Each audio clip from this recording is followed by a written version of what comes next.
Hi everyone, কুকুই তুলি চ্যানেলে আপনাদের সবাইকে স্বাগত। আজকে আমি বানাচ্ছি চিকেন মোমো। চিকেন মোমো খেতে কার না ভালো লাগে, আমার তো খুবই ভালো লাগে, তাই বাড়িতেই বানিয়ে ফেললাম চিকেন মোমো। চিকেন মোমো বানানোর জন্য আমি 300 গ্রাম বোনলেস চিকেন মিক্সার গ্রাইন্ডারে পেস্ট করে নিয়েছি।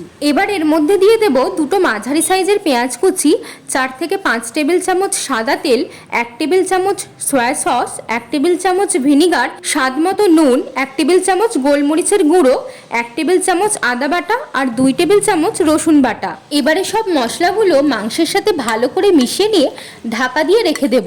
ততক্ষণে ময়দাটা মেখে নিয়েছি। ময়দাটাকে নুন, সাদা তেল আর জল দিয়ে মেখে একটা ডো বানিয়ে নিয়েছি। এবার সেই ডো থেকে ছোট ছোট লেচি কেটে পাতলা পাতলা করে বেলে নিয়েছি। এবার তার মধ্যে মাংসের পুরটা দিয়ে ধারগুলো এইভাবে ভাঁজ করে নিয়ে অপর প্রান্তটার সাথে চেপে দিয়ে মুখটা বন্ধ করে নেব। যেহেতু বাড়িতে বানাচ্ছি তাই একটু বেশি বেশি করেই পুর দিয়েছি। আর এইভাবে সবকটা মোমো তৈরি করে নেব। মোমো বানানোর এই ডিজাইনটা খুবই সহজ, তাই এইভাবে বানালে খুব তাড়াতাড়ি মোমোগুলো বানিয়ে নেওয়া যায়। এবার একটা কড়াতে কিছুটা জল দিয়ে তার মধ্যে একটা স্ট্যান্ড বসিয়ে নিয়ে তার উপর এরকম একটা ডিশ বসিয়ে তাতে অল্প তেল ব্রাশ করে মোমোগুলোকে স্টিম হতে বসিয়ে দেব।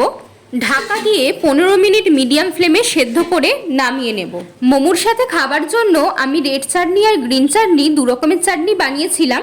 আর এই 2 রকমের চাটনির ভিডিও আমার চ্যানেলে দেওয়া আছে, আপনারা দেখতে পারেন। 2 রকমের এই ঝাল ঝাল চাটনির সাথে মোমোটা খেতে কিন্তু ছিল দারুণ।